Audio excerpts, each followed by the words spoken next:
Ladies and gentlemen, welcome to the LACC Foundation Celebrates the Caregivers on behalf of the Los Angeles City College Foundation.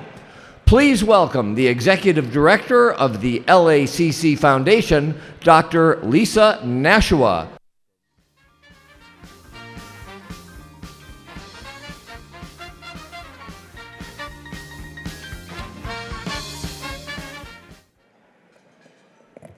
Good evening, and a very warm welcome to each of you in attendance tonight. It's truly a privilege to have you join us for the Gala 2024.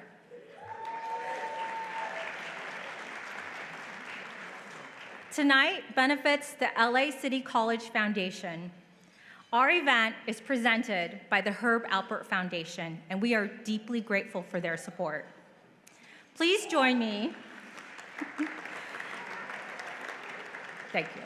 Please join me in a round of applause for our incredible performance by the LACC Herb Alpert Scholars music students who set the tone.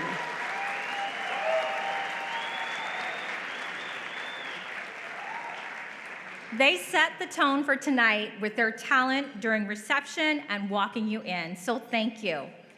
I'd also like to acknowledge some special guests in the room. LACC Board of Trustees member Steve Veras,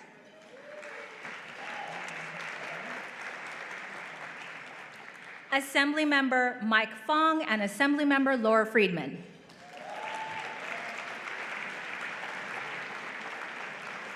We are honored by their presence with us tonight. We have gathered to raise awareness and support for LACC student caregivers. The foundation supports many remarkable programs, and a portion of tonight's proceeds will go directly to students enrolled in our allied health programs. If you've ever received medical care at a local hospital here in Los Angeles, chances are that you were assisted by one of our students or alumni. Tonight, we honor two exceptional healthcare professionals from Children's Hospital Los Angeles and Wesley Health Center's JWCH Institute.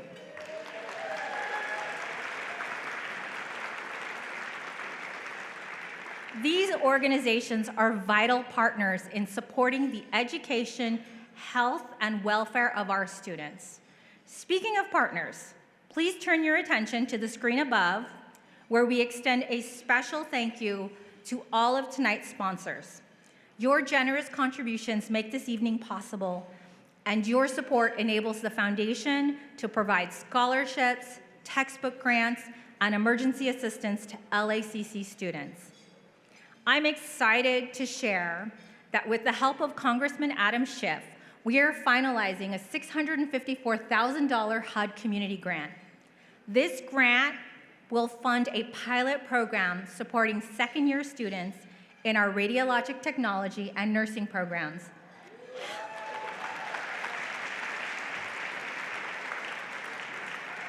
It will help them complete their studies and pass their certification exams. Many of these students are full-time learners who often don't have the opportunity to work while pursuing their degrees. This grant is a game changer for them and for the future of healthcare in our community. Thank you for your investment in creating profound change. Your support of the foundation helps us develop much-needed allied health professionals in partnership with LACC. So later tonight, when we ask you to consider making a special gift, please give generously, knowing that you are making an impact.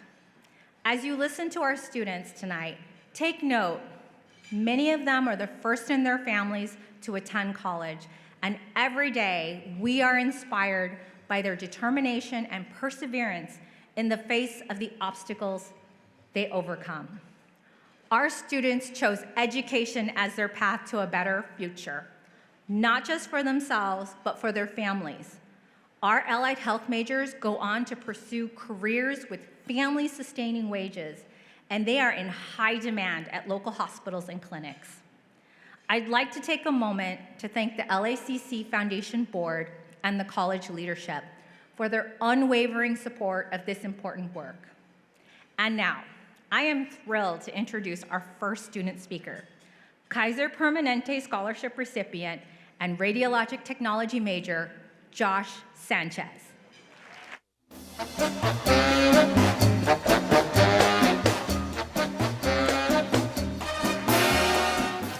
Thank you, Dr. Nashua. I am so grateful and honored to be here tonight. The cost of education can make it impossible for a student to pursue their dreams of a higher education. Through financial hardships, many are often discouraged from finding fulfillment through education. Fortunately, I was able to have these worries remedied with the immense help of the LACC Foundation and all those involved. With the aid of the LACC Kaiser Permanente RadTech Scholarship, I have been able to further foster my goals of becoming an X-ray technologist. Both the LACC Foundation and all those within the RadTech program have allowed me to feel confident about my future. From aiding in the purchasing of books to the aid of supplies and units, the foundation has truly been a pillar in the development of the LACC campus at large. Classes at LACC are enriching, and the educators, such as Professor Washnick and Obeng, truly do want you to succeed. It was through Professor Washnick that I was alerted of the opportunity of the Kaiser Permanente Scholarship. The process was seamless and simply required me to fill out some forms accompanied by 2 letters of recommendation. My ultimate goal is to be an asset to the medical field and further my knowledge of all elements of X-ray and radiology. LACC has provided strength in my education towards this goal by providing opportunities to learn all elements of the field, including patient care, radiation safety, positioning, and science. With the dedicated courses led by educators who care about their students' future, I feel confident that by the end of the program, I will be ready to be a competent and effective tech in the field. With all this said, it is with great appreciation that I say thank you to all those involved and all those who believe in the programs available to the LACC community. Through the LACC Foundation, the community of healthcare providers from our school will continue to grow and shape the future of the field for the better. Thank you. Good evening, everyone. I'm Dr. Emmanuel Gabru, president of Los Angeles City College, and I am honored to be here with you tonight for the 2024 LACC Foundation Gala.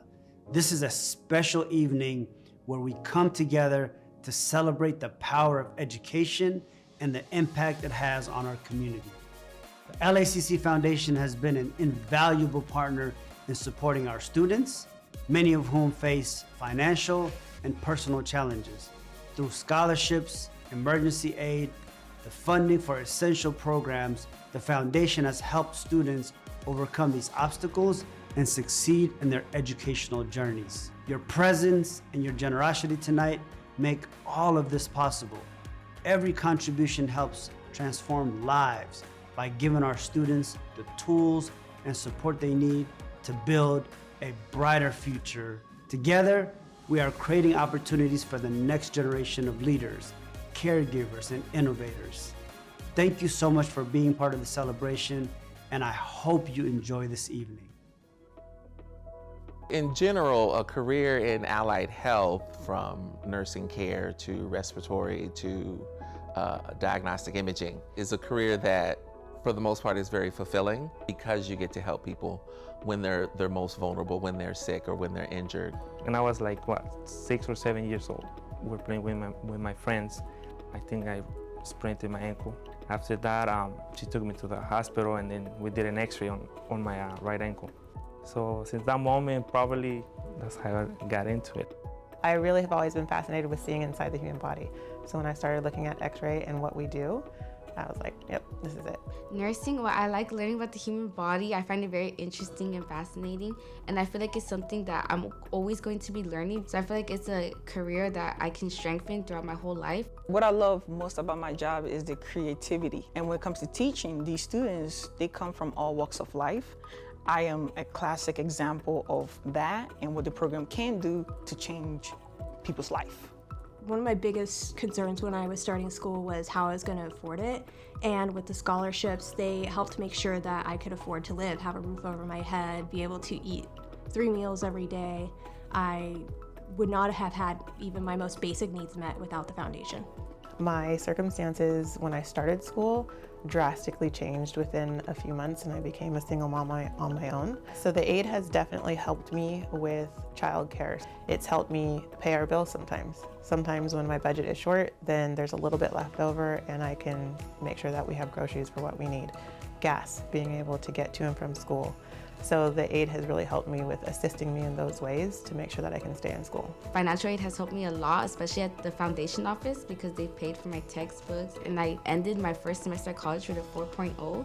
And I know I couldn't have done it without the financial aid, without the assistance. Receiving financial support has been so huge. When I was in the program, my mother lost her job. I was 20 years old, and we didn't have nobody to help us, but because of the financial support from the program and from other departments on campus, I was able to survive. So it's been very, very helpful. I got a scholarship from Kaiser for $1,000. So I was one of the fortunate people that got it, and I was very blessed. It really helped me a lot, me and my family. So basically helped me pay for some of the books, a few classes for the summer for sure, and gas for sure, just to get here. I drive every day to school and to clinicals.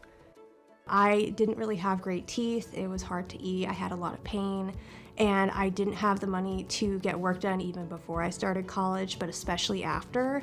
Dr. Nashua came up to me about the program and asked if I would love to be a part of it, and I was so excited just to get any improvement at all. And I remember even thinking like how I was going to hide my smile at graduation, and I really had to restrain my emotions because of it and not really show who I am. Dr. Kalantari has just been absolutely amazing. She has given me so much confidence by helping me that I was able to walk across the stage with a bright smile on my face. So I would like to say thank you to all the donors, because without their support, many students cannot pursue their dreams, or they reach for something less even though they're very much capable. I would say to donors, you want to make sure that the school is producing quality, competent technologists so that when you or your family member needs to seek services, you know the services in this community are supported by a school with a strong foundation. I would like to thank the foundation because without them, these students, I don't know how they would have survived on certain days, but with the donations, the gift cards, with the scholarships, the students are able to have a little bit of alleviation of stress from their finances. So it's very, very good, and I just want to tell you guys to continue doing it. We need you guys, and the society needs our student, and this partnership is great. There are thousands of students at LACC like me who are making sacrifices to achieve a better future and to make a better life for both themselves and their family. And if you're willing to give even just $1 towards that, you are really helping save a life and make somebody's future brighter. The Los Angeles City College Foundation is proud to support LACC students in achieving their goal of attaining a college education. Tonight, we honor the caregivers, those currently employed in healthcare and making a positive impact in our community, and our students, the future caregivers. Each student's experience is unique, which is why we provide so many different kinds of support. We believe in our students, and that is why we support programs like Ralph Bunche Honors, President Scholars, RadTech, Nursing, and Guardian Scholars, to name a few. The foundation provides that extra measure of support through scholarships, emergency grants, food and housing support. We are pleased to partner with LACC academic and student affairs programs. Every year, the foundation provides over $3 million in programmatic and student support. The Gala 2024 will help us achieve this work. Thank you for being a part of tonight's festivities and for your support of the foundation and LACC students.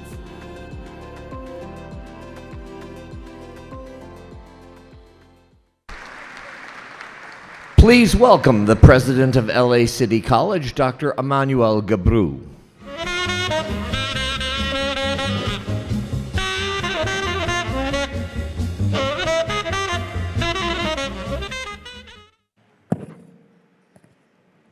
Good evening, everyone, and thank you all for being here tonight.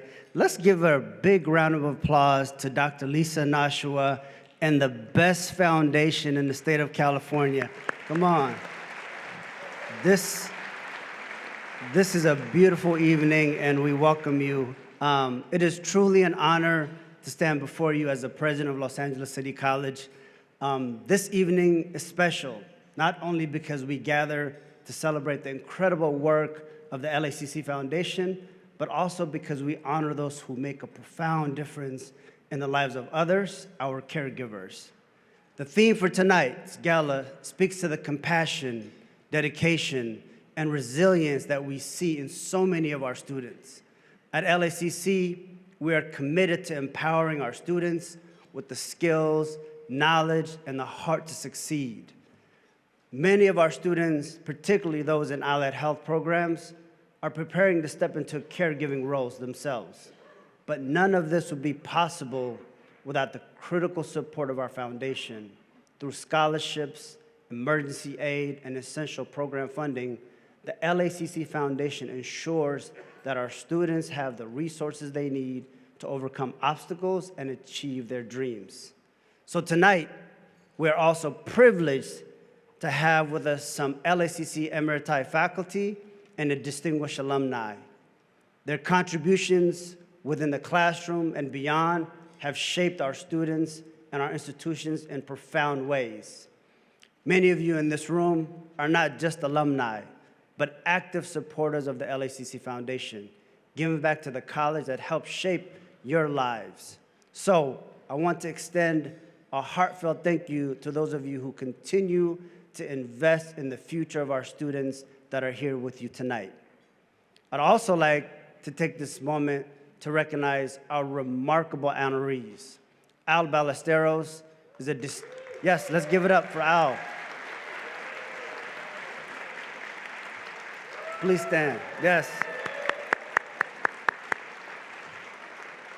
Al Ballesteros is a distinguished leader in healthcare and community advocacy, having dedicated over 30 years to advancing healthcare access and services for underserved populations. We are proud to count him among our alumni. And then another special guest that we're honoring, Ellen Zaman. Let's show some love to her too.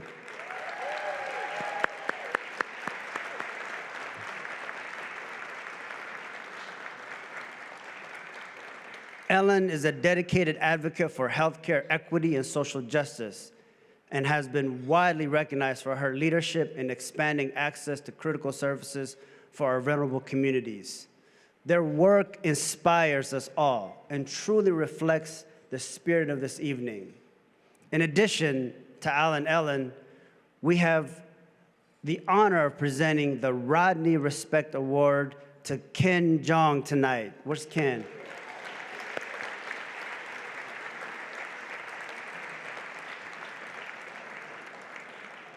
Ken has had an extraordinary career not only in the entertainment industry, but also as a physician, making him a symbol of dedication to both the art of healing and the art of entertainment.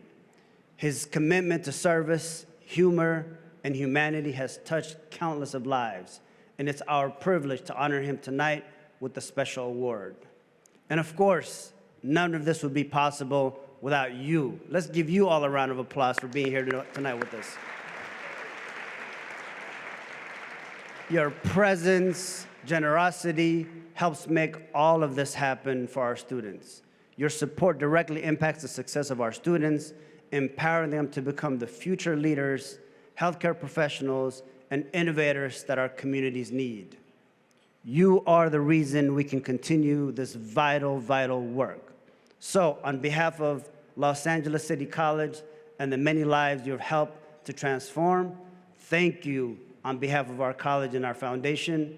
Your belief in our mission fuels everything we do. So let's make tonight a celebration of community, compassion, and the brighter future we're building together. Enjoy the evening, and thank you for being with us tonight.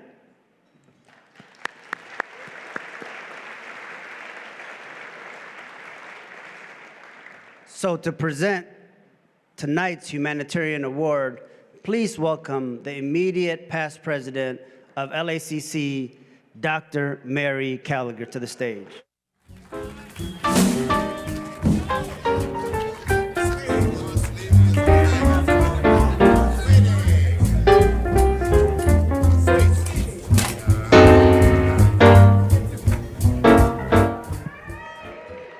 Good evening, everybody.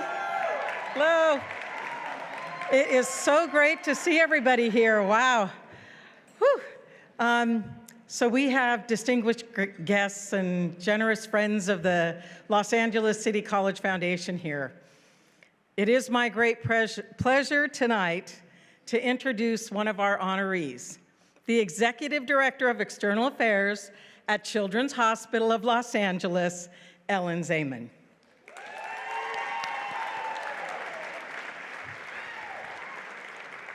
It is such a privilege for me to be able to introduce Ellen. For decades, she has been a beacon of hope and a driving force for a positive change in our community. Her tireless dedication to improving the lives of children, families, and the broader Los Angeles community is truly inspiring. Throughout her tenure at Children's Hospital Los Angeles, Ellen has spearheaded initiatives that have significantly improved healthcare access for countless of families, fostered partnerships that extend the hospital's impact far beyond its walls, and demonstrated an unwavering commitment to the well-being of our city's youngest and most vulnerable residents. I've had the privilege of working closely with Ellen on several impactful projects. The Tri-Hospital Group collaborates with Los Angeles City College, which has helped in the coordination of efforts to make Central Los Angeles a wonderful place to live for many families.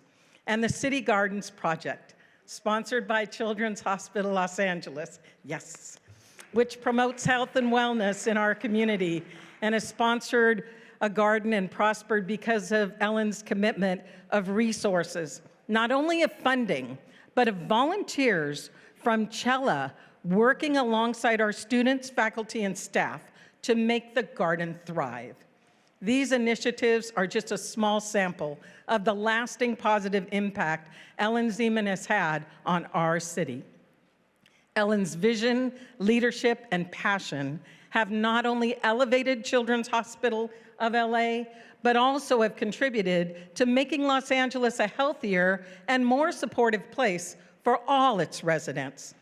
Please join me in honoring Ellen Zaman, Executive Director of External Affairs at Children's Hospital of Los Angeles, for her exceptional service, her enduring commitment to our community, and her instrumental role in shaping a brighter, healthier future for Los Angelinos. Ellen, we thank you and we celebrate your remarkable achievements tonight.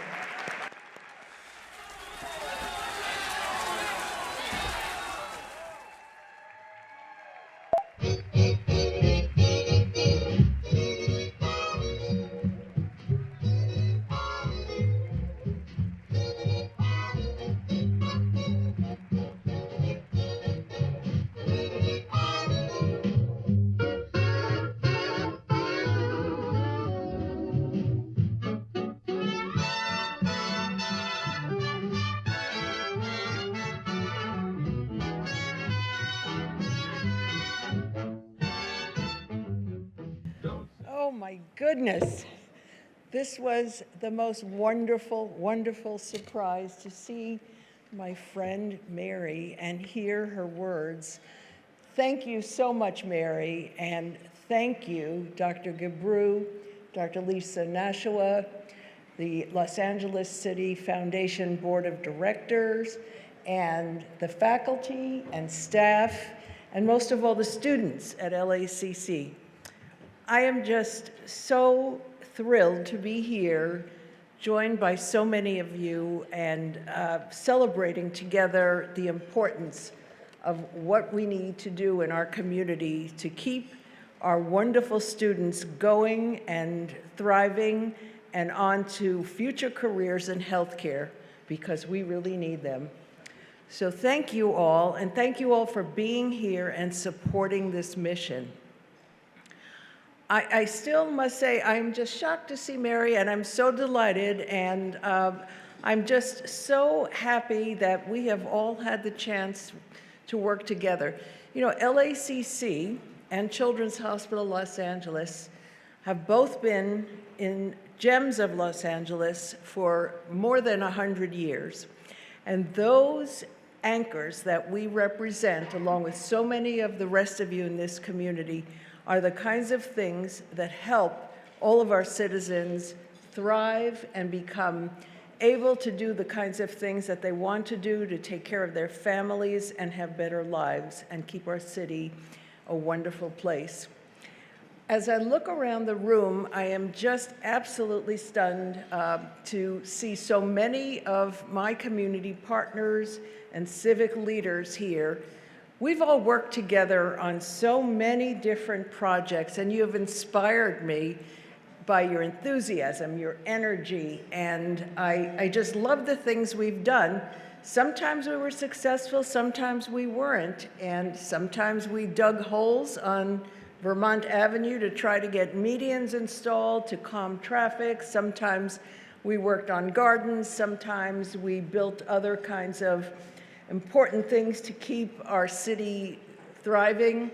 Our work, whether we were doing innovative projects or helping students or advocating along with our other civic partners and our elected officials to make things better in the city of Los Angeles and the region beyond.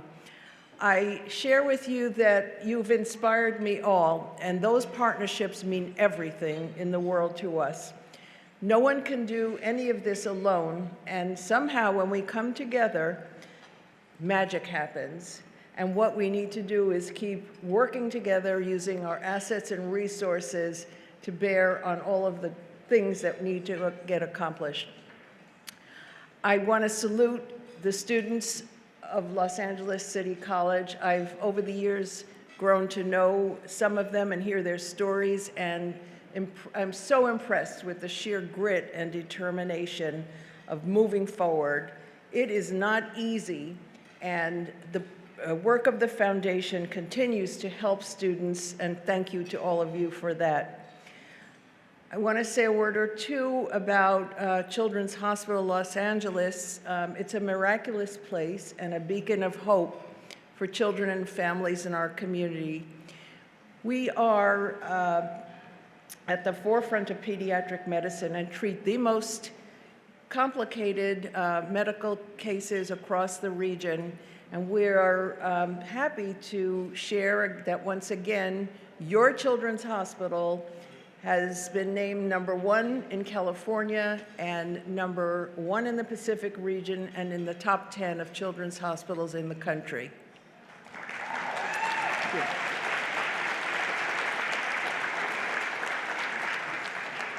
Thank you. I'm so very proud with all of our dedicated physicians and leaders, many of whom are here tonight, and all the work that gets done is absolutely inspiring. I want to thank some of our team that are here today. Laura Corey, our Chief Operating Officer, Scott Lieberens, our Chief Financial Officer, Rolando Gomez, Olga Taylor, and our amazing team, and many of our other leaders who are out there. Sometimes you will see us out in the streets of East Hollywood with our Community Impact Champion Network there. We'll be doing food deliveries. We'll be working with our other partners, our chambers, our elected officials' offices. And again, doing this together is the only way. I know I don't have a lot of time left to talk, but I want to say that CHLA has been my heart and my home for the last 40 years. I have worked in a variety of different positions and roles, and we've all have come together in our hospital, not only to make sure children become well and we create hope and build healthier futures, but along with our partners, we are committed to do that and continue to impact our community. I want to thank all my colleagues and for being here, and I also especially want to thank my wonderful family for their love and support. My husband Simon, my son Alex, and Christy, his fiance, for all the times that I got home late and they were there waiting, and so I thank you and I love you.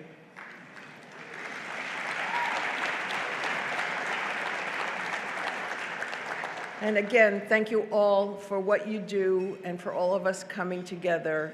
We'll all go forward and we'll all do it, and we'll all make everything that seems impossible possible.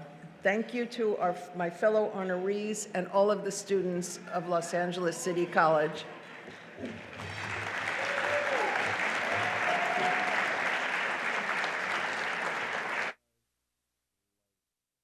I'll tell you my trouble. I got the wrong doctor. You know my doctor, Dr. Vinnie Boomba. So my doctor,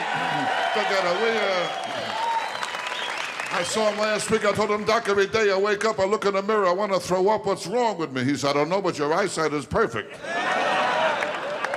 One time I called him, I had diarrhea, put me on hold. Oh, he's a strange doctor. I told him, I think my wife has VD, gave himself a shot of penicillin for crying out loud. He's a very strange doctor. No matter where it hurts you, he wants to kiss it, make it better. After he checked me for a hernia, I had to change my phone number. He's really mixed up. He grabbed my knee and told me to cough and hit me in the balls with a hammer.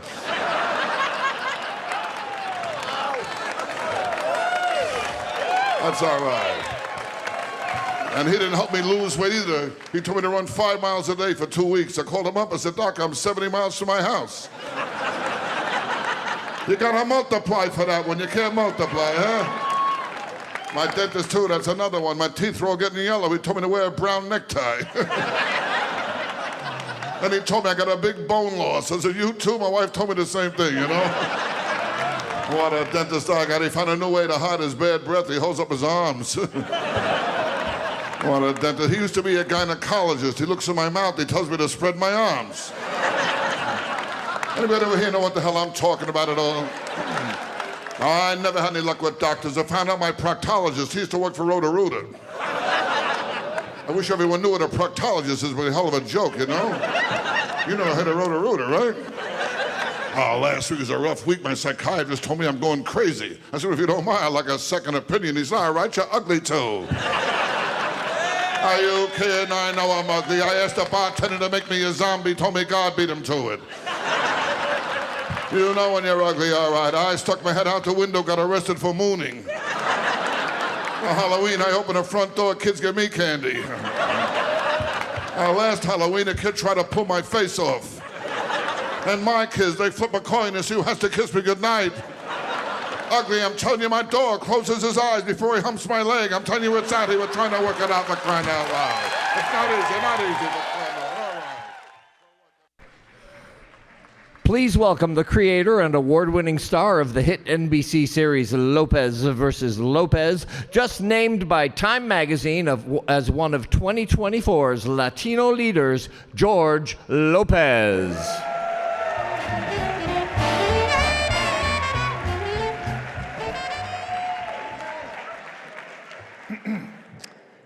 How's the gala doing? Good? LACC, come on! Is that the one that's off the freeway? Off like the 10? Is that the one? No, where's this one, in Hollywood? What freeway is it? The 101, of course. Thank you very much, everybody. I hope that you're happy I'm here. I'm happy I'm here. Let's give a nice round of applause to Rodney Dangerfield, please. So to the LACC, in honor of Rodney Dangerfield, I would like to donate $5,000 in Rodney Dangerfield's name.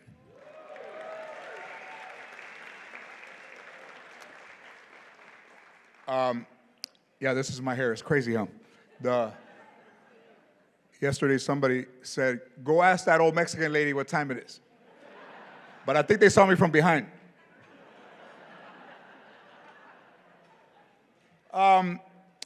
It means a lot for me to be here tonight to represent Rodney and also to give the Rodney Respect Award.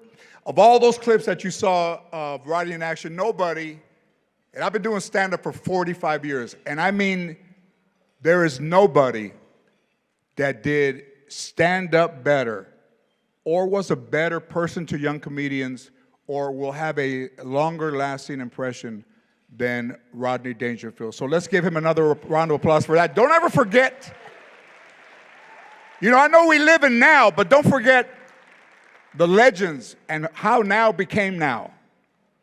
Rodney Dangerfield was pure gold. He was a master.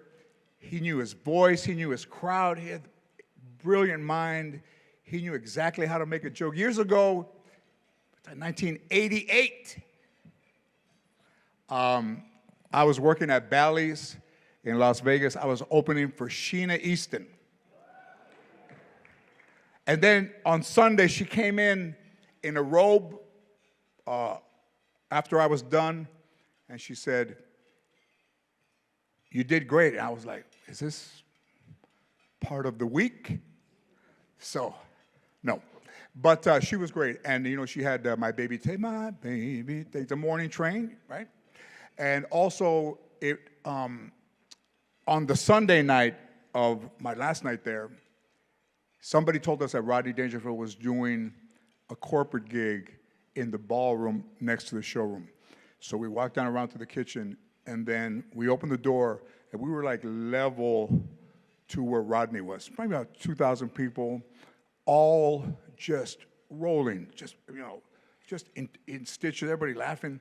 And then you just see Rodney just go like, "I want to tell you, I'll tell you, my wife loves to talk, huh? She loves to talk during sex. Last night she coming from the motel, you know," and just all of it, like a master class. "I'll tell you, and my wife's such a bad cook. We play after we eat," you know. So, and it just, every joke got better and better and better. And then he did "I'll tell you, I get no respect," and that place went through the roof. And it was a lesson that I learned that night. I've never forgotten it. So watching him was a master class in how to make everybody laugh, and even at the toughest times in their life. So comedians know that what they do is hard work, and it's hard work to make it look easy. And I'm here for another guy who, he's just, there's nobody else like him. What he does is perfect, and he's tonight Rodney Respect honoree. That's my friend Ken Jeong. Ken Jeong.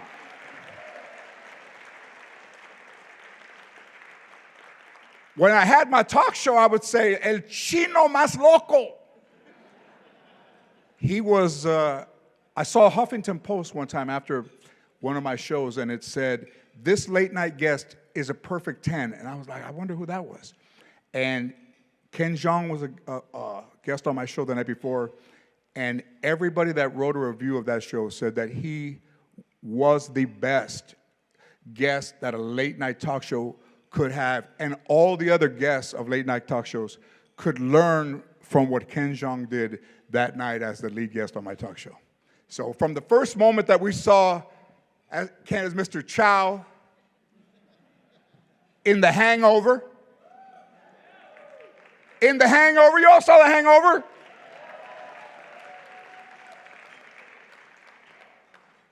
He had, he had a breakout part in one of the funniest movies that's ever been made. And when people talk about him, you could talk about a lot of things. You could talk about him popping out of the car trunk, naked, crazy, hysterical, unmanscaped. Ken works constantly to make things better, to make every scene better, to make every show better. And who wouldn't want him on the show? I mean, he's done it all. Film, TV, animation. There is nothing that Ken Jeong could not do. He's a terrific guy. I've known him for 20 years, and every time we get together, it's amazing. We did a music video for Train, myself, him, Pat from Train. It was called Drink It Up. You know, luckily I still have issues with alcohol, so I could partake. But we had Marshawn Lynch from the Raiders in that video, great video, and it was amazing. So everything this guy does is amazing, and I'm happy that I'm here. So with that, I would, I think those parts that Ken had, he was a real doctor at one point. So, it's Kaiser, but it's still medicine. I couldn't mention all of his credits, but of course, Community on NBC, great show. You all love that. Community. Dr. Ken. I asked him to open for me at the Universal Amphitheater in 2004, and he destroyed 7,000 people for 25 minutes, and he was off. And I know that LACC is one of the few schools in the world that allows kids to study stand-up, the Rodney Dangerfield Institute. I hope it's around for a long, long time. If this was around when I was young, I don't know, maybe, I don't know. I went to school, no, it doesn't matter. All right, so, and I would like to now, I'd like to introduce somebody who always gave Rodney respect. Rodney loved this woman so much, talked about her constantly, and she gave Rodney the respect and the love that he always deserved. So let's give a nice round of applause, and let's welcome to the stage his beautiful wife, Joan Dangerfield.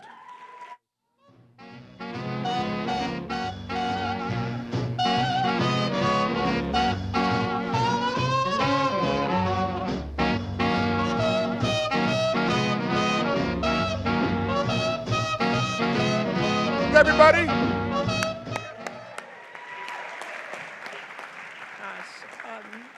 Thanks, George, for saying such great things about Rodney and me, and for donating $5,000 in Rodney's name. That's a first. That has not happened yet here at LAC. I'm so impressed. Oh, thank you. Well, tonight our theme is about honoring caregivers, and no one had more appreciation for them than Rodney. He used to joke that at his age, most of the numbers in his little black book were doctors. And it was true because I checked. But he also really liked to make them laugh because they worked so hard. And nurses too. He was especially fond of caregivers. But he believed he was born to be a comedian. But it wasn't until, like George mentioned, it wasn't until he was in his 50s that he finally perfected his act and learned how to chisel the diamond-hard one-liners that he was known for. But in 2003, Rodney was in trouble. His blood flow was so compromised, he couldn't stand up without fainting. He desperately needed a technically difficult type of brain surgery that was very rare. The risks were substantial, but the only thing Rodney worried about was whether or not he'd be able to write jokes afterwards. When he emerged from a coma a week after the procedure, he was unable to speak and very agitated. They used restraints to limit his movements, but I knew Rodney would hate that. So I negotiated with them to leave one of his arms free so that I could hold on to him. Sorry. And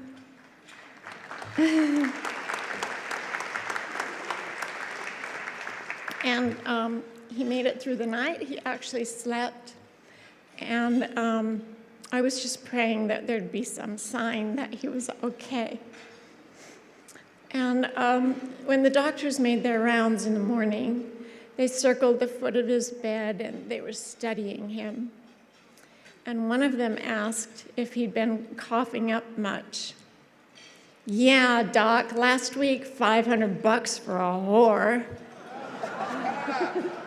Yeah. It was as if a bomb exploded in the room. The doctors were just blown away. And Rodney said, great crowd, great crowd, and thanked him.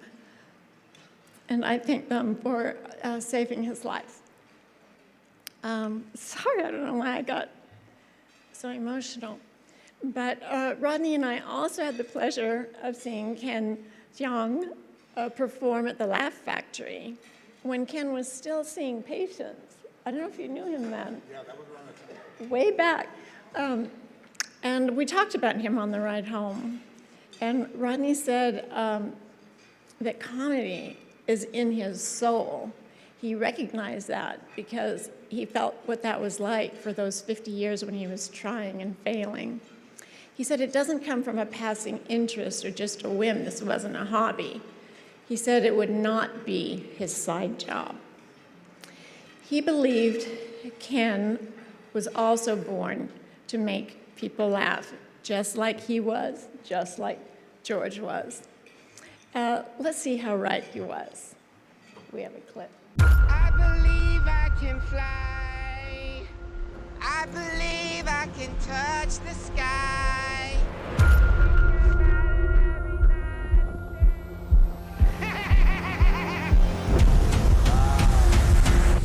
So beautiful.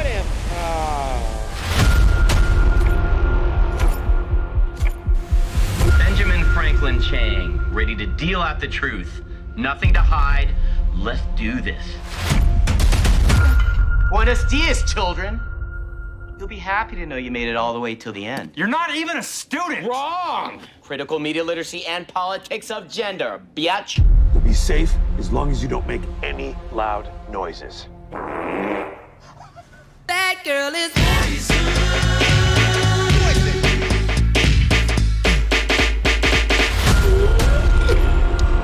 They destroyed your life! No. Do you smoke cigarettes? No. Do you smoke cigarettes? I have on occasion. On occasion when? When was the last time you had one cig?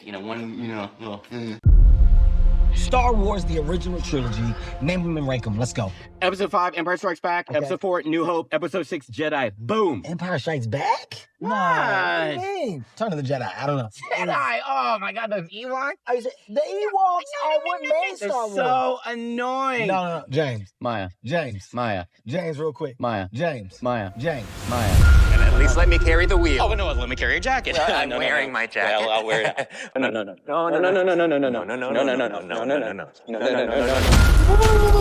Okay.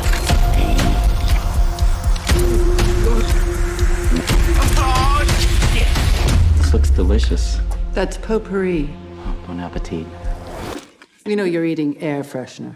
Al Pacino!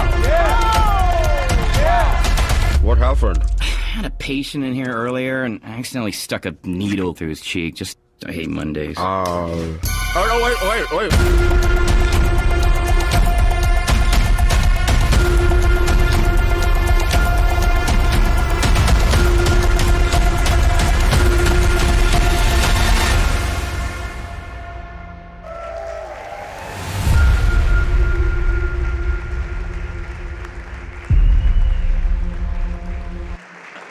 Are you all waiting for that trunk scene? I kind of was. But he's amazing. And the Rodney Respect Award is presented to someone whose dedication, courage, it does take courage, and contribution to the culture of comedy is inspirational. On behalf of the Rodney Dangerfield Institute, George Lopez, and LACC, where, by the way, the show Community was actually filmed, I am honored to present this award with George to the actor, producer, writer, father, hunky husband, and gangster comedian, Ken Jeong. Good job!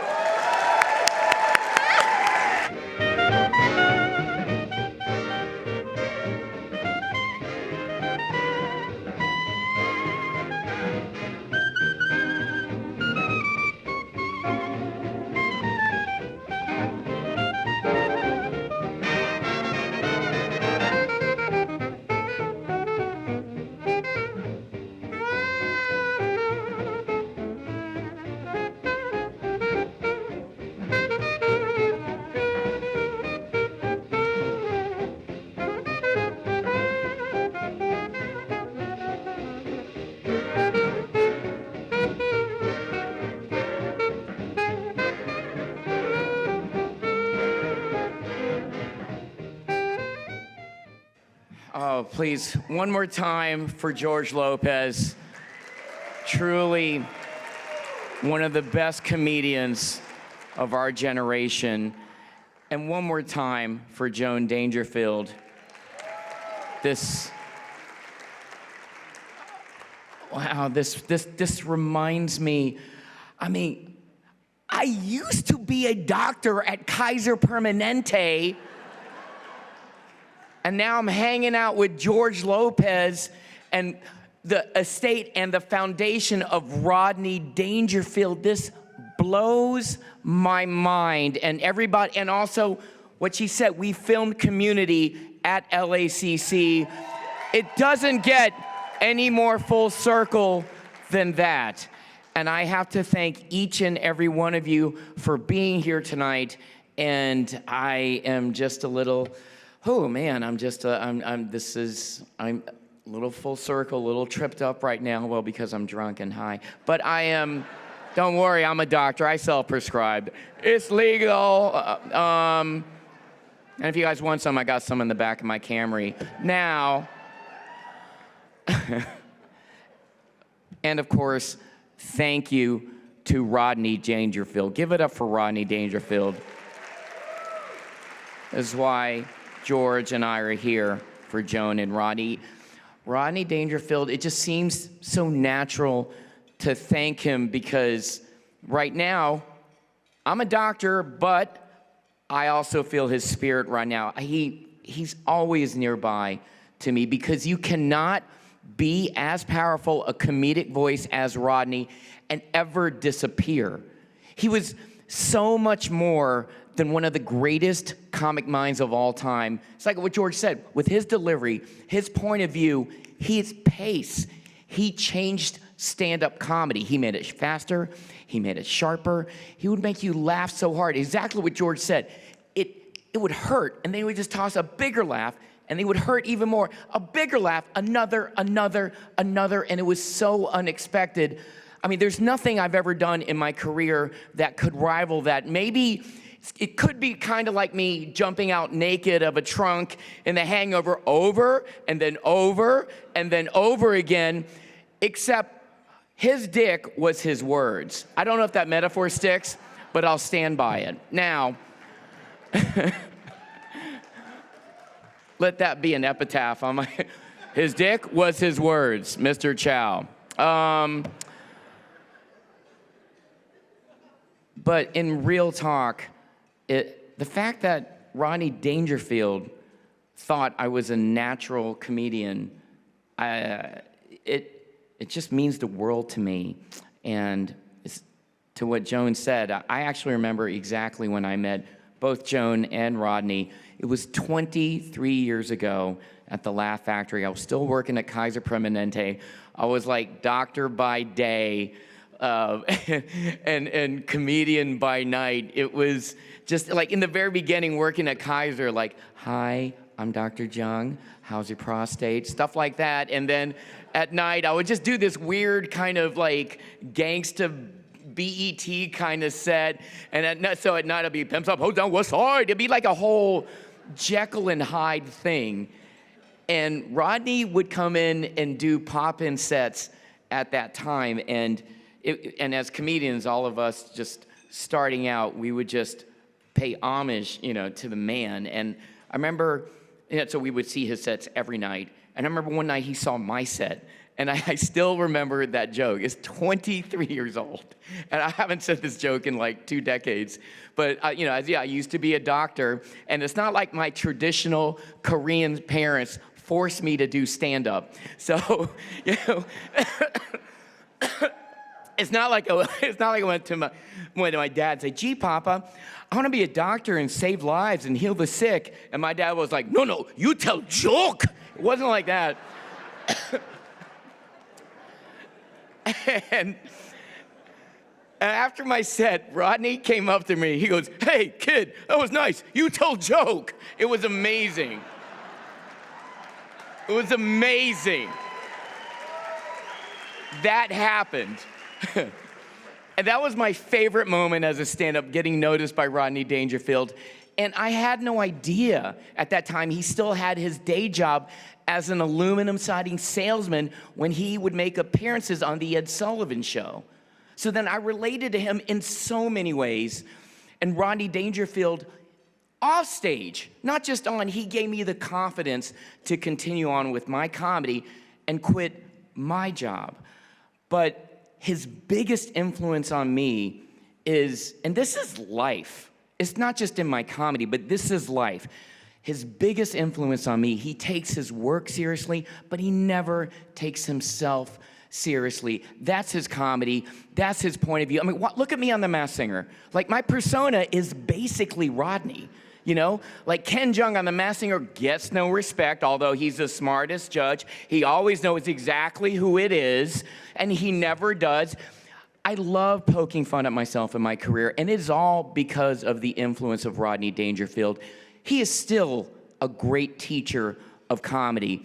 And one of the things that I absolutely love about LACC is how they train great young minds for a career in medicine, and they also, thanks to Joan Dangerfield, they teach stand-up comedy, and that is fantastic. They do both. It speaks to me because we all know laughter is the best medicine next to Klonopin and Ozempic. Thank you, Joan. Thank you, George. Thank you, LACC. Good night. Thank you so much for having me. And thank you for this award. And thank you, Rodney. Thank you.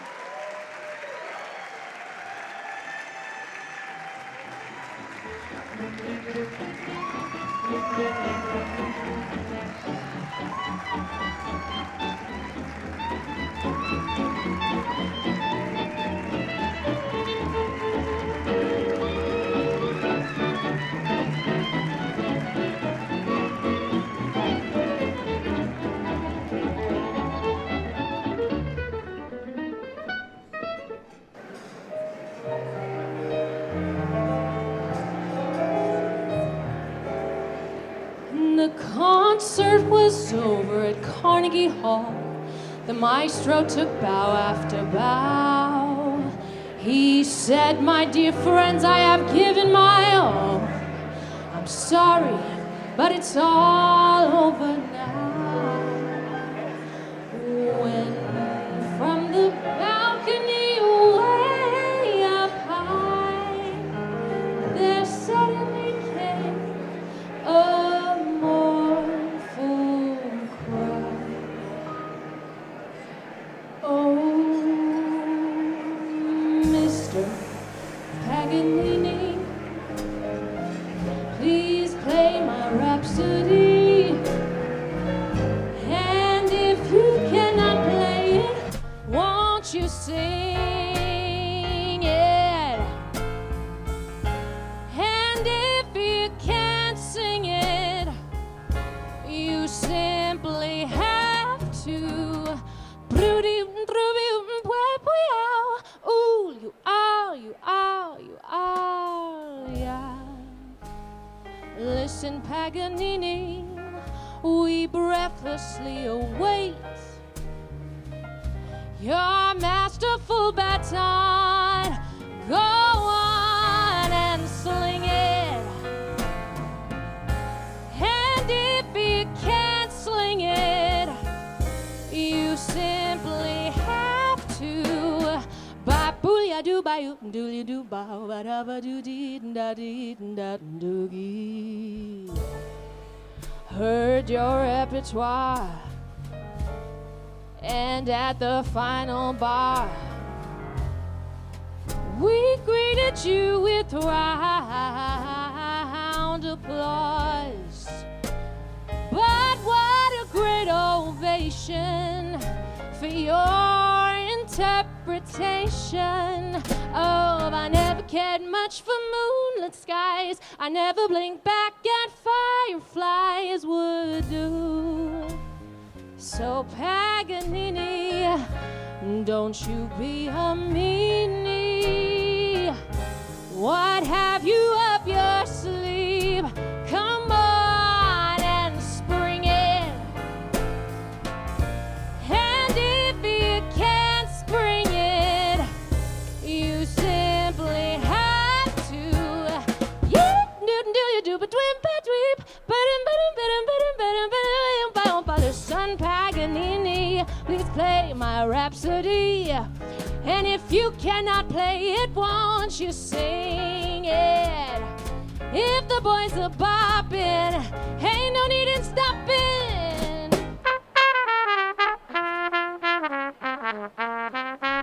Listen, Paganini, we breathlessly wait.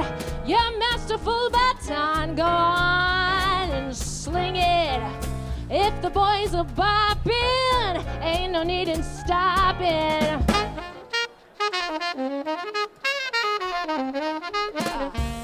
Breathless at that final bar, we greeted you with wild applause. But what a great ovation, your interpretation. Baba doodly doo doo doo doo doo doo doo doo doo doo. Listen, Paganini, now don't you be a meanie. What might have you up your sleeve? Come on and spring it. And if you can't spring it, well, you simply have to swing it.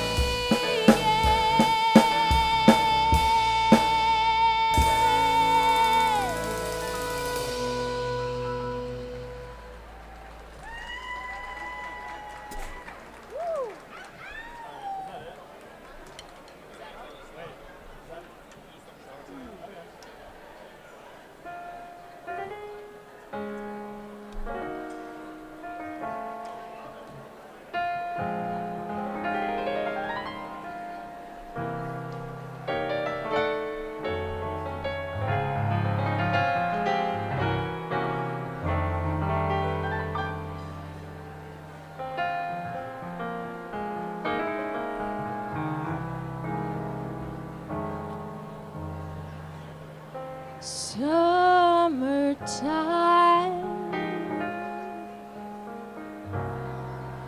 and the living is easy.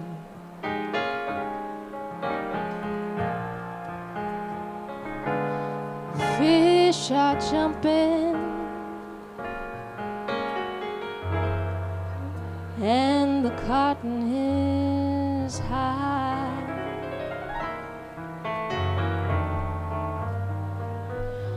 Your daddy's rich, and your mama's so good looking.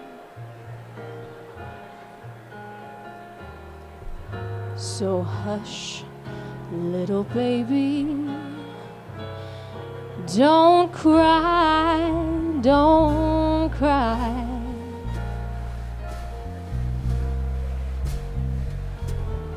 One of these mornings, you're gonna rise up singing.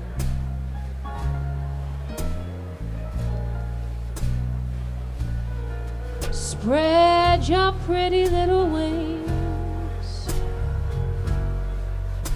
and take to the sky.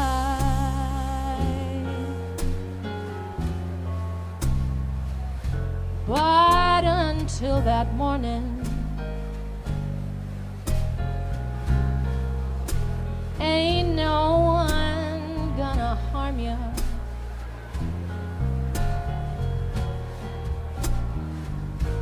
Not with your daddy and mammy standing by, standing by.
One of these mornings,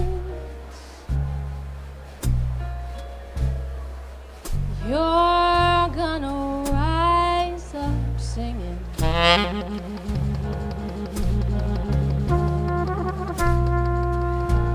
You spread your pretty little wings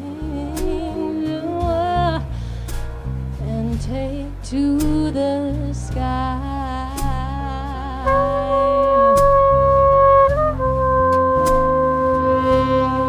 But until that morning,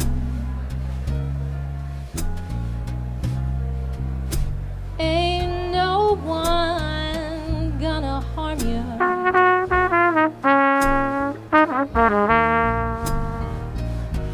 Not with your daddy and your mammy standing by, standing by.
Let's give it up for this band, everybody. Let's give it up for this amazing student musicians. Beautiful work. And now, please welcome the man himself from Snyder Auctions, Grant Snyder. Thank you. Thank you, Eric. One more hand for the band, ladies and gentlemen. Hello. We need everyone to please be seated on the count of 3. Anyone standing, we thank you for your $50,000 check. Ready? 1, 2, 3. Everyone seated. Shh. Hey, by the way, was that presentation awesome? All those speakers and everything. And Joan, you know, my favorite Rodney Dangerfield line, great teacher. He really seemed to care about what I have no idea. Back to school. Joan knows what a Rodney Dangerfield fan I am. But put that aside, because right now I'm a fundraiser. And we need to raise some important funds to continue the work that you've heard about. All of you have cards on your table that I will come back, when I come back on stage, we'll talk about how to give. But tonight, we have 5 very quick live auction items, and we're going to move fast, but a lot of them are very unique to our city of Los Angeles. Like the first one, for example, this is a VIP experience at our very own Tournament of Roses parade. Once a year, obviously, the 1st of January. It has become the hardest ticket in town, except for the Rose Bowl itself. It is 2 VIP tickets and a parking pass to the 136 Rose Parade presented by Honda, which this year is on Wednesday, January 1st, 2025. So you're going to have a VIP experience, prime seating, and you will be there. You'll be part of the history and the pageantry. You'll get the VIP parking. This is for 2 people. It is a 2-people VIP Tournament of Rose Parade package. If you haven't done it, you need to check it off your bucket list. Let's raise a little bit of money tonight for a VIP package that you can't find on StubHub. Who wants to go to the Rose Parade for $500? Do I see a hand up at $500? Anybody at $500? Where's a thank you very much in the back? Now at $500, do I see $750? At $500, now $750. At $500, do I see $750? They told me this was a live auction, not a silent auction. I'm at $500. Where's $750 for the Rose Parade? Anybody? I've got $500 and thank you at $750. You can up your bid all night with me, sir. Just follow me. You're at $750. Do I see $1,000? $750 at $1,000? Anybody at $1,000? I'm at $750 in the back. Anybody else at $1,000 in the back, sir? At $750 going once. Is there $850? Anybody else? Last call. $750 in the back going once. Where's my bidder? $750 in the back going twice. Anybody else? Fair and final warning. Sold, sir. Raise your hand so you can be recognized by the audience. Sold, $750. Thank you for that. That's a lot of fun. And with the VIP package, you don't have to get up at 4 a.m. Now, check this out, because our next package is also a pretty cool part of our city. And this is the Hollywood Sign Tour. How many people here know where the Hollywood Sign is? Now we can do better than that. How many people here know where the Hollywood Sign is? Thank you. Well, you're going to get a rare behind the scenes look at the iconic Hollywood Sign. Jeff Zaranum will personally guide you and your guests on a private educational experience. You're going to go up to the famous landmark in his famous Ford F-150. They're going to take you off limits to places on Mulholland Drive. You're going to drive to the top of Mount Lee Drive. Once there, you can either drive down on the 150 or you can hike down secret trails not open to the public. And in the meantime, you're going to hear all about the iconic history of the Hollywood Sign. This is a once-in-a-lifetime opportunity for the Hollywood Sign Tour. I'm just looking at how many people. I think it's, how many people is it, Eric? I think we're going to say you and your guests. So your guests could be up to 6 people, all right? Anyways, it's how many people can we get in the Ford F-150? It's a VIP Hollywood Sign Tour. You got to do it once. How many people would go? How many people want the Hollywood Sign Tour? I'm going to do this a different way. If you'll give $1 for the Hollywood Sign Tour, raise your hand. If you'll give $100, keep your hands up. It's just money. If you'll give $250, if you'll give $500, I've got 500. I got 500 there from my friend. If you'll give $750, if you'll give $500, you're at $500 there. Do I see $600? I've got $500 here. Do I see $600? Yes, it's $600, sir. That's what we call competition. Now $600. How about $700? Thank you, sir. It's $700. Ma'am, back to you at $750. Oh my gosh, I love it. He didn't say 700. He didn't say 800. He didn't say 900. He said $1,000. Sir, don't sip that Chardonnay. Gulp it. You're doing fine. I'm at $1,000. Do I see $1,100? Anybody else? Last call at $1,000 here one time. $1,000 here 2 times. Fair. And final warning, let's show some love for our winner at $1,000. Thank you, sir. All right. Our next item is also donated by Jeff, and this is called Sip and Savor with the Hooch Brothers. All right? And so, yeah, let's hear Hooch. Thank you.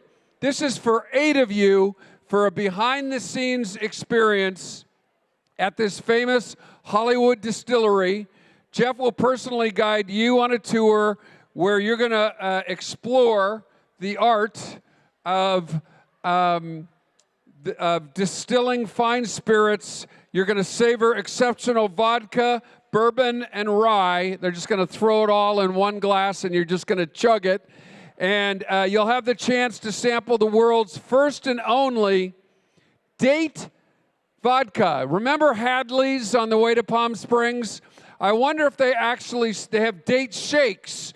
I wonder if they actually are putting in some date vodka.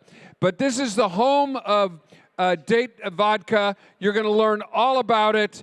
It's the perfect experience for all of you who love this type of an experience. You love the distillery, you want to learn about it, you want to have some vodka, you want to have some whiskey, you want to have some bourbon, you got to try that date vodka. It's a VIP experience for 8 people at the Hooch Brothers. It's fun. You're going to have a great time. You got to be 21. So who is going for 8 of you? This whole table can go, sir. And if you don't like everyone at your table, you can take someone from another table. It's for 8. Who wants the VIP experience? I'm starting this off at $1,000 for this because you can't find it anywhere. Do I have one hand up? Yeah. Okay, you know what? This is my type of audience because I asked for a $1,000 bid, and the mystery bidder in the back, who will be up front next year, by the way, says, I'm going to bid $2,000, Grant. Let's give him a hand. Okay? Thank you. At $2,000. Is there $2,500 to anybody at $2,500, or are we going to sell it here at $2,000? Anybody at $2,500 now bid? Who'll bid $1 at $2,000? At $2,000 there one time, $2,000 2 times. Anybody? Look at this. He's getting $10,000 worth of publicity over there for his $2,000 bid, going once, going twice. Sold $2,000. Thank you for your generosity. Enjoy. Next is we're going to go. We're going to do it a little differently now, because this is a getaway experience on 2 different airlines. We're going to do this one fast, but this is kind of cool. Because first, let's hear it for our 2 airlines, Alaska Airlines and Avelo Airlines, right? By the way, Avelo Airlines out of Burbank. You can go to Vegas, you can go to Seattle, you can go to parts of Washington. It's kind of cool. They fly right out of Burbank. And Alaska Airlines flies obviously all over the continental United States and Hawaii, and they also have some international destinations in Mexico, etc. So, what does this mean? You're going to fly first on Alaska Airlines. We're giving you each 2 round-trip coach tickets to fly to any Alaska Airlines destination. And we're going to do the same thing for Avelo Airlines. And it includes, Avelo Airlines, and it includes a seat assignment. Isn't that a luxury these days? Yeah, am I right? Let's hear it for seat assignments. All right. So, anywhere Alaska goes, anywhere Avelo goes, for 2 of you, and if we add up what this could be worth, I'd say it probably could be worth $5,000 if you do it right. You go to New York, it doesn't matter, you get the picture. 2 round trips on Avelo and Alaska Airlines. Both the airlines start with A. What that has to do with this has nothing to do with this. But who wants to go on a trip? 2 trips for 2 of you. Let's start the bidding at, who wants to start the bidding? Right, what's that? $50 from the accountant table over there. How about adding a 0 to that at $500? Thank you, $500. Where is $600? Thank you. Where is $700? Thank you. Where is $800? Thank you. Where is $900? Thank you. Where's the $1,000? I'm at $900 here. Thank you. At $1,000. Where is $1,200? Thank you. Where's $1,350? Now you're turning your back to me. I thought we were friends. I'm at $1,200 here, which is 25 cents on the dollar. Okay? But I'm at $1,200 here. This is the bargain of the night right here. Do I see 13? Thank you. Welcome a good idea, sir, at 13. Now back to you at 14. It's just money. Now 1,300. Where's $1,400? At $1,300 bid at 14. At $1,400. Now my bidder's there at 1,300. Do I see 14? Anybody at 14? Anybody at 14? My bidder's there at $1,300. Anybody else? Last call. Where? Somewhere I've got $1,400. Thank you. Where is it? Just show me the table. I can't see it. Anyways, it's $1,400. It's a different player. Sir, you're out. I'm in at $1,400. Where's $1,500? Thank you. At $1,500, he's back. You're back at $1,500. Now 15, now 16. Anybody at 16? Last call. I'm at 15. $1,600. That's fine. Anybody else? You're at $1,600. I don't think anyone's going to compete against that. Last call. At $1,600 going once, now 2 times. Anybody else? Fair warning. Final warning. Sold. $1,600 right there. Give him a big hand. Yes. Let's pretend that we are at a live golf tournament versus PGA tournament. So when I say let's give him a big hand, let's really give him a big hand. $1,600. And now, let's give a big hand to a gentleman on the video who's also an iconic comedian, a great person. He's great in our community. Let's take a look what he is offering us tonight.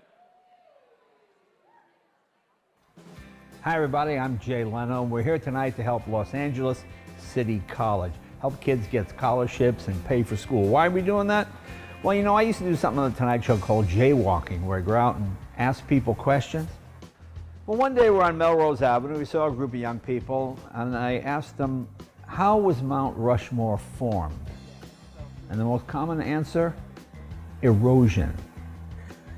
And I went, oh, okay, what do you mean? You know, wind and rain. So not only did wind and rain and sand, not only did it put up 4 of our greatest presidents. I mean, the fact that Buchanan or Polk, none of them got in there. 4 of our, what are the odds that the wind and the rain could do? And they looked at me like, well, it's just one of those things. I said, okay, this is why we have to help these young people get an education. And we do something here. This is called Jay Leno's Garage. It's my garage. We got about 188 cars, a bunch of motorcycles, steam engines, whatever. It's not open to the public. You can get a tour of the garage. And 100% of your donation goes directly to the college. None of it comes to me. I don't have a sleazy agent taking 10% off the top. None of that. I don't see any of the money. You don't give me any money. You just come here and we show you the garage and show you how things work and talk about cars and motorcycles if you're interested in that.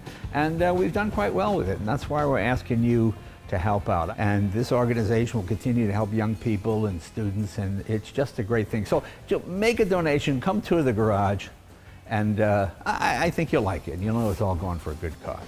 Thank you, guys. Let's give it up for Jay Leno, ladies and gentlemen. He is opening up his world-famous garage to you for up to 4 people. No video or photography, obviously, for security reasons. He may allow a photo or 2 after. Obviously going to be a mutually agreeable date. It's a VIP tour of Jay's Big Dog Garage. And we've sold these at other events. I'm not putting any pressure on this event at all. I'm not. But we've sold these for $25,000. I mean, it's that popular. He's that popular. And you can't just go knocking on Jay's house in the hills and say, I'm here. Let me take a look at your cars. Hey, the cars aren't there, but you know what I'm saying. So let's start the bidding on this very special experience I'll start it at $2,500. Do I have a hand up for a VIP experience at Jay's Big Garage at $2,500? Anybody at $2,500? Who will bid $2,500? Anybody at $2,500? Do I have to go to $1 again? I will. Anybody at $2,500? Let's do this. How about $1,000 for this? For 8 of you, Jay's experience. Thank you in the back at $1,000. Thank you. Now $1,250, now $1,500 here up front. Thank you at $1,500. We're $1,750 at $1,500 here. Now $1,750. Anybody? I'm at $1,500 here. Do I see $1,750? Anybody else? Yes, $1,750 in the back. Sir, back to you at $2,000. I'm at $1,750 here. Do I see $2,000? Anybody at $2,000? Thank you. At $2,000. Anybody at $2,250? Now $2,000. Do I see $2,250? Bidder there at $2,000. I'm going to do something. I'm going to do this. You're in at $2,000 here. Is there one more hand up at $2,000? I'll get Jay to donate 2 of these. Is there one more hand up at $2,000? You're in, and you're in. Congratulations. Sold here, sold here. We just did $4,000. And last but not least, this goes under the category of Help the Auctioneer, because I just found out that phenomenal Hollywood sign tour that we sold for $1,000, we can do one more. But I need one more hand up at $1,000, and there it is right over there. Thank you very much. You just saved the auctioneer. You are my favorite table in the back. Ladies and gentlemen, let's have a big hand for all those who gave some money tonight, and we will be back in a moment. Ladies and gentlemen, please welcome our 2024 Ella Fitzgerald Nursing Scholarship recipient, Paige Sanger.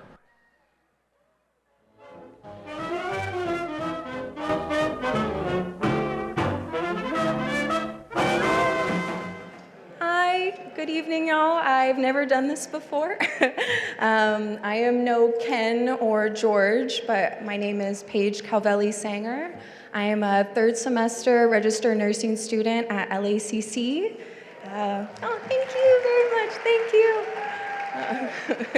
So I guess some people do enjoy public speaking. I am not one of them, but I am very lucky to be here as the recipient of the Ella Fitzgerald Foundation Scholarship Award. So I am going to use that feeling to overcome this one. I think when I am on this stage, I feel very seen by all of you, and I think that's why I love nursing so much. It's not about me, it's about seeing others. But if you guys do have to see me tonight, I would prefer you know something about my life and how I've been able to be so lucky to have this support here. I used to fault myself for not knowing who I want to be, and I've tried many majors in many cities while supporting myself. 10 years ago, I was at San Diego State University as a communications major, which this is a full circle class presentation moment right now. I ended up leaving though just to having to take out thousands of dollars of loans at 18 that I didn't feel sure about, and I thought it was more logical to just work. So I was your typical barista server, studied film photography at Mesa College. I left, went back up north. I worked on trail crew at Point Reyes National Park. So that was my like poison ivy, hard hat version of my life. I lived in the city by the bay, San Francisco. I studied architecture at CCSF. I tried it for a year. I learned why the Millennium Tower is sinking, and then I went back to doing film photography at CCSF. So I was actually working at a film processing lab when COVID hit, and so I decided to go back home to Stockton, if you know where that is, 209. Nate Diaz. So I went back home and I studied journalism online at Sacramento State University. And I know that sounds like a lot of things, and I agree. At this point, I just wanted to finish something, but I didn't want to just finish anything. So I also hadn't tried Los Angeles yet, so I came here. And I currently work as a property manager for affordable housing and those that are formerly homeless. So I'm able to help those have their inherent right to housing. But after my grandma passed away, I wanted to help others have their right to healthcare. So even though she is not here and I can't give her that same care she gave me, I would like to pass it forward.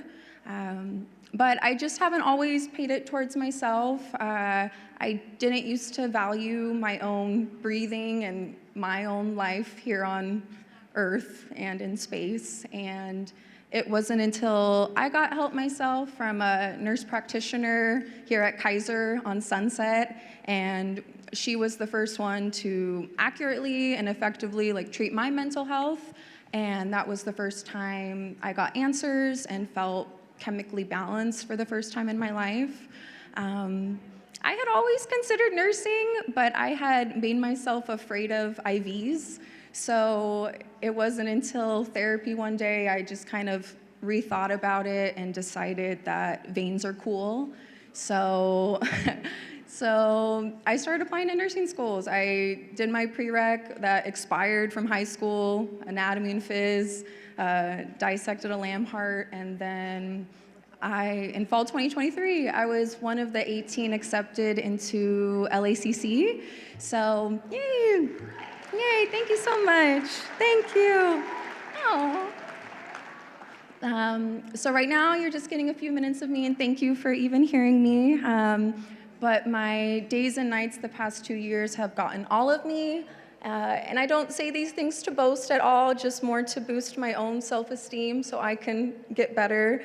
I'm in a concurrent associate's and bachelor's degree program. I work full-time, and I've gotten all A's at both universities except one blip. Sorry, I have to be honest. I got a B in pediatrics last semester, so I apologize to the kids. But I hold myself to these standards because I've never felt so upheld before, and that's where I need to bring it to Mrs. Nashua. So earlier this year, Dr. Lisa Nashua and Jessica Duran, they came and visited the second and third semester nursing students to talk about scholarship opportunities available to us. When they mentioned the Ella Fitzgerald Scholarship, I thought about her songs on my Spotify. I have a few records of hers from Amoeba Music back in San Francisco. So I applied and I submitted my essay not thinking anything of it.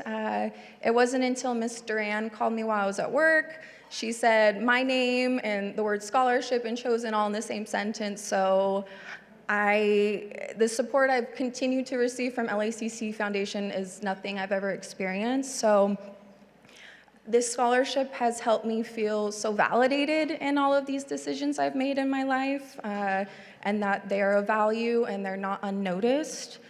The financial support has been tremendous. I've been able to pay for my tuition for my bachelor's program, all of the books I read, and just everything that's included for me to graduate. So I am also so grateful because this is helping me go towards, I would like to possibly be a psychiatric nurse and get my master's to be a nurse practitioner like mine was. And I really cannot thank the Ella Fitzgerald Foundation so much. They're helping me transition out of my current job, and I'll be taking the NCLEX next year and hopefully be able to help you, but hopefully you won't be there at the hospital. I'd prefer that. I've always been aware of my financial burdens, like all of us, but oh my goodness. This has helped me proceed with my education and my career in a way that I wasn't able to before, and I'm going to finish my last of all majors. I promise that. That is something I'm very sure on. And the Ella Fitzgerald Foundation, they've continued to honor her wishes to help people in the future. And I'm so honored to be here in this present moment with all of you guys. So thank you so much for hearing me. This is not my usual. I'm slightly uncomfortable, but today truly is a lovely day. So thank you all. Thank you so much. Thank you.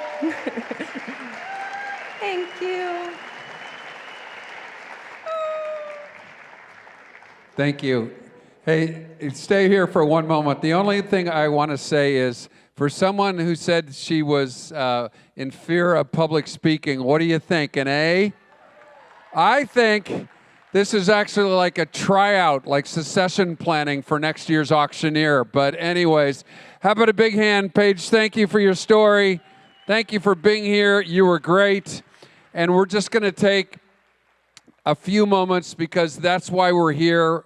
Obviously, LA needs to continue the accomplishments that these great students will make and are making, and we need LACC to obviously give them the education they need. The good news is that the Ella Fitzgerald Foundation has committed $50,000 in support of students in the nursing program at LACC. One more time, let's hear it. Thank you. And they've also put out a challenge to raise another $50,000 in support of allied health programs, including rad tech and public health. So that's why I'm here. I promise you I'm not going to follow you to your car for your meter money, but I am going to ask one thing from each and every one of you in the next 2 minutes, and that is raise your hand. A volunteer will come out. All of you have giving paddles, giving cards at your table, all right? Let's see how close to 100% we can get to get that $50,000 match, because if we raise 50 with the Ella Fitzgerald Foundation, that's $100,000. So I'm going to start high and just throw it out there. $10,000 will fund 2 years at LACC for 2 graduating high school honor students. That's an example of what $10,000 will do. Would anyone like to raise their hand at $10,000? Anybody at $10,000? I'm just throwing it out there. It's okay. Anybody at $10,000? That's okay, because I was just practice. $8,000 covers the financial costs for radiologic, technology, and nursing students. Anybody want to raise their hand at $8,000? We'll find the level. That's okay. Okay, we went to 10. We went to 8. We got $5,000 earlier. $4,000 will cover the financial costs for a year of health program students. That's what $4,000 will do. Does someone want to start us off in the room and raise their hand at $4,000? I'm looking for $4,000. Anybody at $4,000? Anybody? Ferris Bueller. Bueller's. Thank you very much at $4,000 there. Thank you for your generosity. We're going to get close to $50,000 fast. You watch. Thank you for your generosity at $4,000. Is there anybody else up at $4,000? So we're $46,000 away from a $100,000 match, and the next couple levels will really help us get there, because $2,000 will pay for a semester for a health program for a full-time student. So We've got 4,000. That means we're $46,000 away from $100,000. Who would like to raise their paddle tonight for $2,000, or roughly the cost of your valet parking tonight? Anybody want to raise their hand up tonight at $2,000? At $2,000? Anybody at $2,000? Okay, that's okay, because the next level is $1,000, which will fund necessary program textbooks. How about $1,000? There are a few of you that want to raise their hand up tonight at $1,000. Who would like to raise their paddle up at $1,000? Okay, I'm just going to throw it out right here.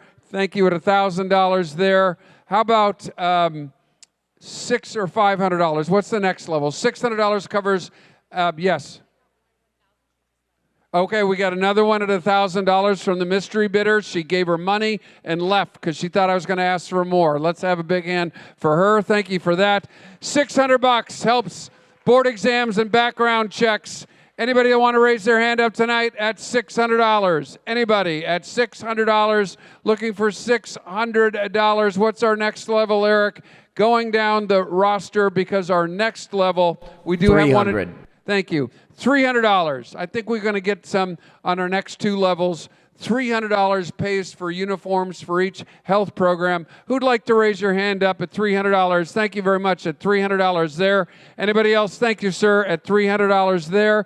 Anybody else at $300? That's a couple at $300. Is there one more hand up at $300? Our last level, thank you, over there at $300. And our last level here is $100, which will fund a grocery card, a gift card for a student. And come on, everyone, $100. I'm going to start on this side of the room. I'm going to look to this side of the room, and I'm going to go all the way across the room. Let's see how many hands up we can get at $100. 1, 2, 3. Thank you very much. 100 there. There's 1. There's 2. There's 3. There's 4. There's 5. Let's give these bidders a hand. 6. There's 7. There's 8. There's 9. There's 10. There's 11. There's 12. There's 13. There's 14. There's 15. There's 16 in the back. There's 17. There's 18. 2 more hands up to get another $2,000. There's 19. 1 more hand up at $100. Thank you very much up front. $2,000. Thank you very much for your generosity. Enjoy the rest of the evening. Eric, who's coming up on stage next? Ladies and gentlemen, please welcome Monica Kirkhart Mason Wagoner. Guess what? Real quick, before this, I was just told, wow, I got a spotlight tonight. We had already raised $38,000, so what we raised in the auction and the appeal and with George, we got the $50,000 match. We're at $100,000. Now we're going to end on a high note. Ladies and gentlemen, once again, please welcome Monica Kirkhart Mason Wagoner. Thank you all very much. So I'm here to introduce tonight's distinguished alumnus. I've known Alvaro, Al, Ballesteros, or Ballesteros, for a long time. I'd like to tell you about the time I met him, but I wasn't there. Instead, it was my mom, then quite pregnant. She heard a terrible racket out on the type of public stairway that Echo Park is known for. And she went out to see a teenager flying down the stairs on roller skates. She thought she was about to witness a horrible accident. But instead, he reached the bottom and headed back up for another go. He explained he was trying to improve his speed for roller derby. Of course, a public stairway is no place to practice speed skating. But making do with what was available, even when it wasn't enough to get where he was going, kind of became Al's trademark. He didn't make it to roller derby. He also didn't make it to high school graduation, but with no little prodding from the meddling white women over the hill, he did get his GED, and he enrolled at LACC.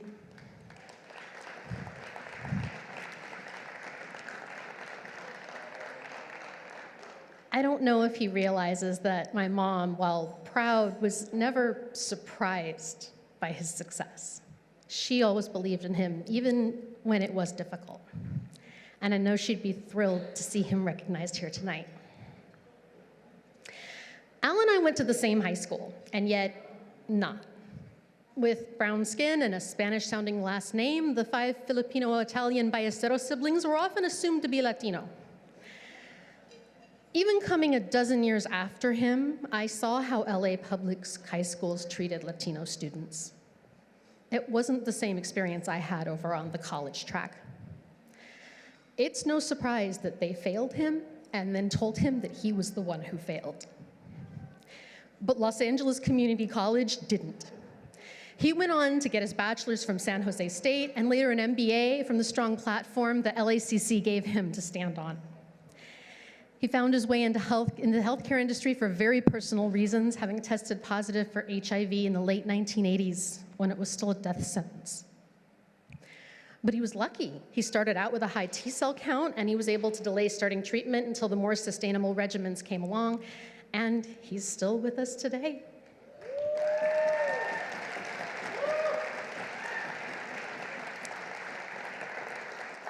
He gave me this bracelet for my 15th birthday. I was surprised at how, well, fancy the gift was. And when I mentioned this to my mom, she pointed out that he probably wanted to make sure I had something to remember him by. Well, maybe this is a little better remembrance, right, Al? I am honored to present the 2024 Distinguished Alumnus Award to Al Ballesteros.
Wow.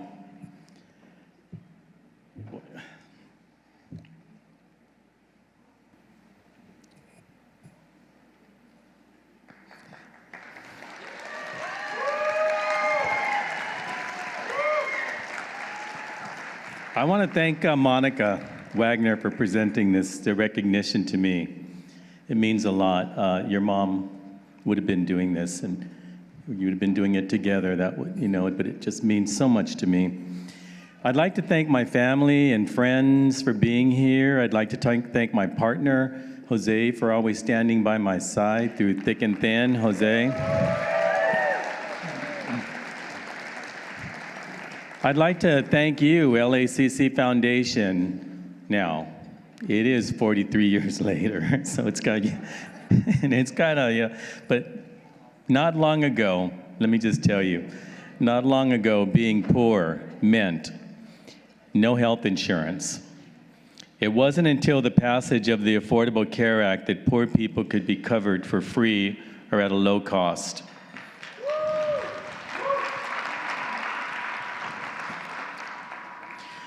Growing up in Echo Park, there was no coverage, no medical coverage for my mother, who suffered from physical and mental health challenges. I would go to her to approach doctors outside of the Cedars of Lebanon on the street on Fountain Avenue, where she would try to ask questions to doctors that would walk by in white coats and to those that would listen. She would show them a lesion on her body and ask them for advice. She couldn't afford the care that she needed, and she died of cancer at the age of 42 in 1978. I felt helpless.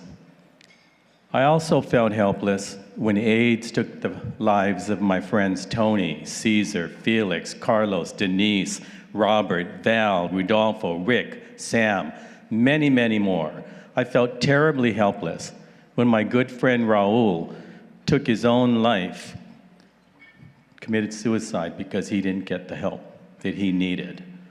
The same with Judy, who lived a block away and due to substance abuse, she died in a car accident. Or my friend Juan, who is doing life in prison. Or Marco, our neighbor, killed by a drive-by shooter. We all had one thing in common. We all came from a zip code and circumstances that predetermined whether we'd be healthy, whether we'd get educated, or whether we would die young. Society failed us. The medical system failed us. The safety net had holes in it with respect to us. When I became afflicted with the illness that killed all my friends, I was more than eager to march on the streets of LA, even as onlookers threatened to run us all over with their cars. I was happy to accept the job in East Los Angeles, stringing medical care together for people with HIV back in the days when there was no insurance and we had to rely on government funding and donations to help people live. I was fortunate to get a job working with unhoused people and uninsured people at JWCH Institute. Now, I want to thank my staff from JWCH that are here. Thank you all very much. I love you. I appreciate you. We do this together. But at JW, I was happy to finally act, to make a difference for people neglected by the medical system on the street because the system, in their circumstances, they had no resources. I said yes 34 years ago to be appointed as a county commissioner on the HIV Commission, and yes, 8 years ago when I was appointed to the Board of Governors of LA Care Health Plan, which does so much good for people, and all of the other health plans here in Los Angeles. How could I not do this work? I could not have done it without my good friend Bobby, Monica, your mother, my family, my partner, and LACC. I want to take you back to my last semester at LACC. I needed at least a B, and the class was American History to ensure that I would have the grade point average that I needed to get accepted to San Jose State University. I thought I was listening to the lectures and reading the materials well enough. I went to school, I went to class every day. I did the midterm. I turned in my blue book, and I thought it was good. Then, I remember her, Professor Ruth Kim, returned my midterm with the most beautifully written F on it. I was afraid my application to Cal State would no longer be possible. I'll get back to Ruth Kim, Professor Ruth Kim, in this F in just a minute, but I need to tell you a couple things first. I have to put a little context to this story. A couple of years earlier before the F, I dropped out of high school, and I had no class credits. I was taking care of my mother. I had to work as a teenager. My mom was dying, and I ran with the crowd that put drinking, smoking pot, and doing drugs above school. I managed to get expelled from both John Marshall High School and Belmont High School, like both of them. But I wanted to go to college. My friend Bobby, Monica's mother, helped me study for the GED and study for college board exams. I took them, and I got accepted to UCLA with a full scholarship.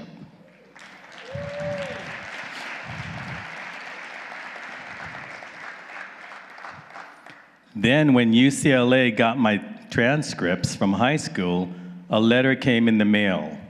They were sorry, but they could no longer accept me and the scholarship was rescinded. They suggested the best path forward for me was to join the Army. I was hurt, I was mad, Bobby, my friend, helped me focus and suggested that I go to LACC. So back to Professor Ruth Kim. I'm looking at a large blaring F on my test, knowing that I needed a B or better to get in the course to get to Cal State. Bobby set up a meeting with the professor, and she and her husband would go with me to talk. She suggested I set that meeting up, and she would go with me to talk to her. At the meeting, Bobby starts, yes, I wanted to talk to you a little bit about Al's paper and understand why you're giving him this grade. Professor Kim spoke. Well, as you can see, this is poorly written. There are several grammatical errors, words spelled wrong, incomplete sentences. This just is not up to the level of a passing grade.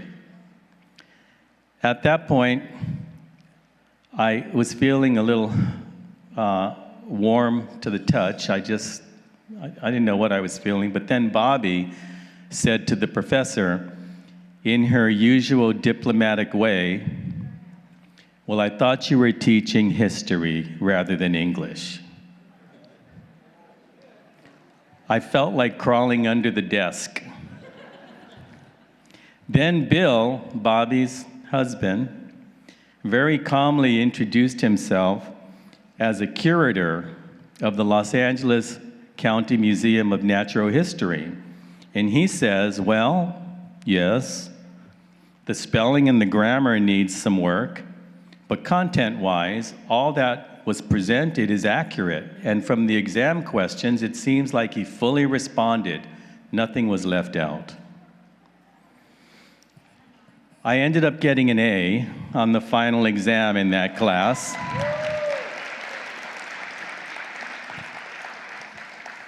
And Professor Ruth Kim gave me a B in the course. When I applied to San Jose State, Professor Kim provided me a letter of recommendation adding, this student has excellent academic potential. I completed a Bachelor of Arts degree at San Jose State and an MBA at the University of Phoenix. I tell you my story because I really believe that zip codes, circumstances, coupled with social determinants of health, unfortunately predetermine where people like me, and perhaps many of you here today, will end up. Availability of resources and people that care, like my friend Bobby and others, that take the extra step to help can alter that path. I wouldn't be standing here without LACC. My good friend Bobby, my family and friends, my dad, my partner, my board, and Professor Kim also. How does one give back for that help? Well, Bobby used to tell me you pay it forward. So I do. I'm happy for our partnership with Los Angeles City College Foundation. Having a scholarship and potential degree from UCLA taken away back in 1979 still stings.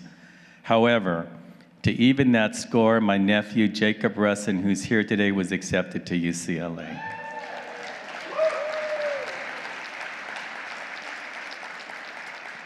To the students here tonight, I urge you to keep pushing forward. You never know what might inspire or how you might change the world around you.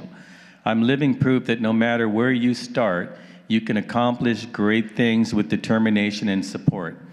Please reach out to me if I can provide you with any guidance or advice on your journey forward. My story is just one example of the lives transformed. LACC Foundation support empowers more students, ensuring they receive opportunities and resources they need to overcome challenges and succeed. Thank you very much, LACC Foundation, for this honor.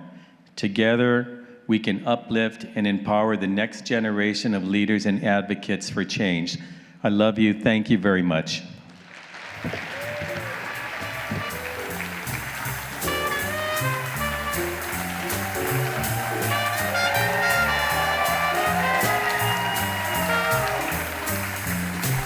Ladies and gentlemen, that's our show. Thanks to our honorees, our presenters, our musicians, and to all of you for your support of the LA City College. We'll see you next year.